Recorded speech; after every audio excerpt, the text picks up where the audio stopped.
Hello friends, I'm sorry to be coming to you a few days late with this week's video, but to be honest with you, it's just been one of those weeks where there's been far too much to do and not nearly enough time or energy in which to do it.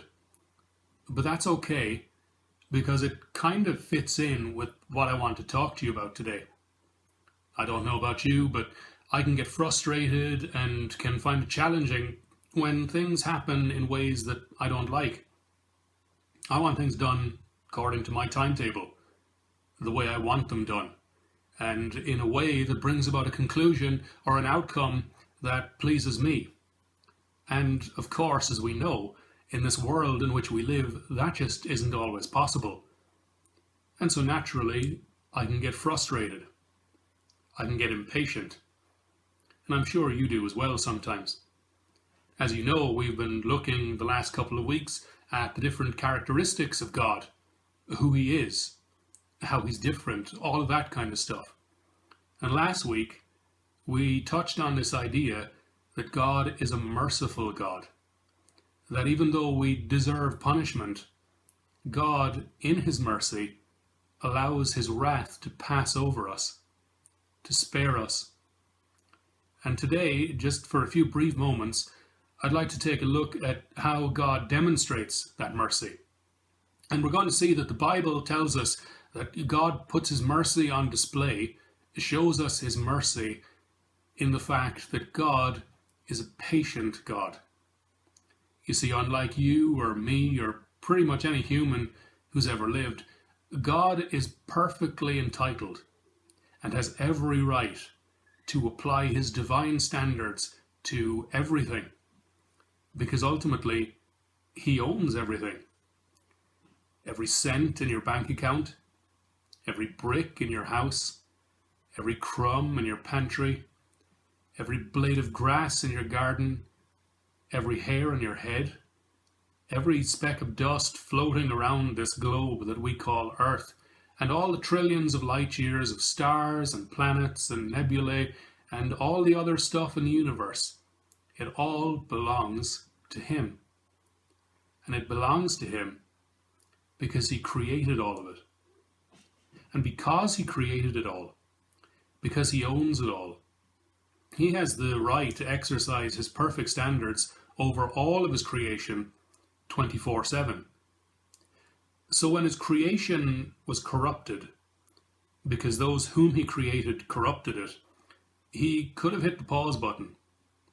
He could have hit the reset button. He could have started all over again. But He didn't do that. He was patient. You see, He set into motion His plan to redeem His creation. He was patient. Or when He sent Noah to build the ark, He could have just snapped His fingers and given Noah the ark and then started the flood. But He didn't do that. He was patient.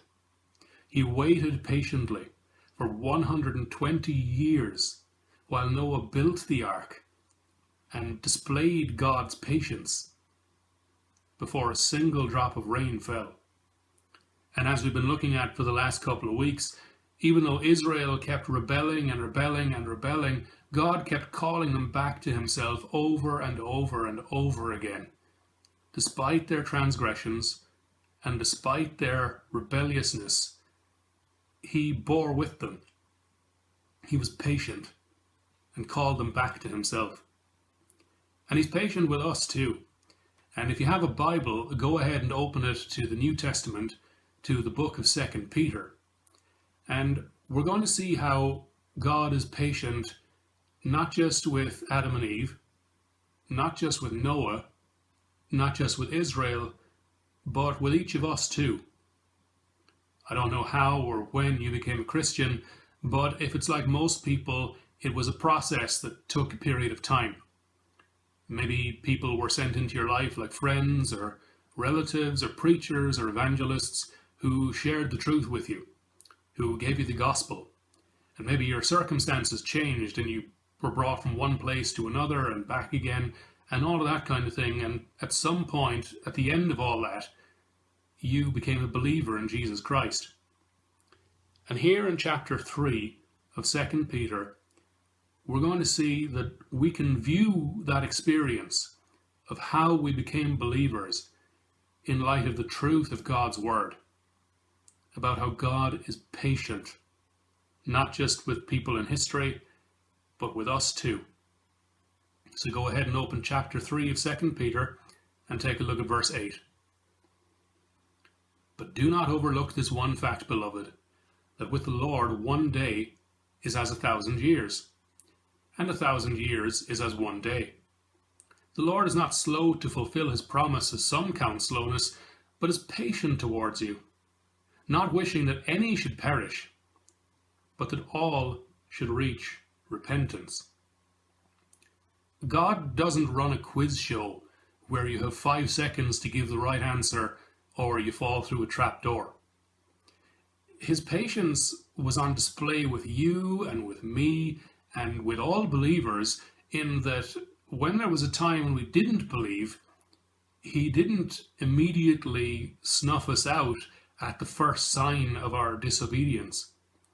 He didn't send a tidal wave to wash over us the first time we rejected the gospel. He didn't swat us away with his hand the first time we reacted negatively to someone presenting us with the gospel. He was not slow to fulfill his promise that if you confess with your mouth that Jesus is Lord and believe in your heart that he was raised from the dead, you will be saved. He was patient. He bore with us. He was not slow to fulfill that promise. And not only that, but he wishes this for all people. Even Jesus said it in Palm Sunday, "Oh, Jerusalem, Jerusalem, how often I would have gathered you to myself, like a hen gathers her brood under her wings, but you would not believe." Like every other aspect of God's character, his patience is on display daily.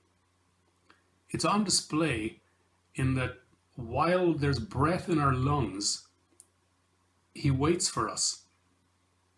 He gives the same call to all people that whoever comes by faith will be saved.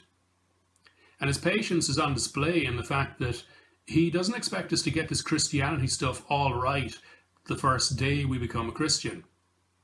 In his mercy and in his patience, he allows us to grow and mature and develop until we go to be with him forever. So how's your patience? How's mine? We all want this coronavirus to go away. We all want this self-isolation to be done. But while we're waiting, are we becoming impatient?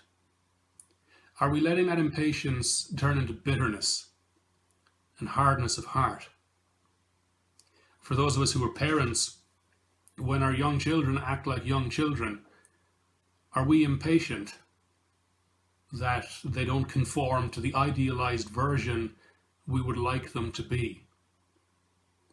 Or how about when things don't go the way we want on Sunday morning, or in home group, or the sermon content isn't exactly what we want it to be, or it's not delivered in the perfect way that we would like, or all of those kinds of things. Coronavirus or not, are we impatient? And do we grumble that things aren't done the way we want them to be? Friends, we're called to love. And love is patient.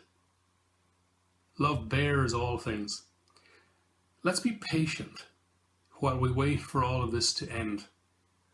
Let's be patient with our kids. Let's be patient with our bosses. Let's be patient with our friends and our family. And let's be patient with one another. Let's be patient because it's a mark of love. And we love because he first loved us. Let's pray.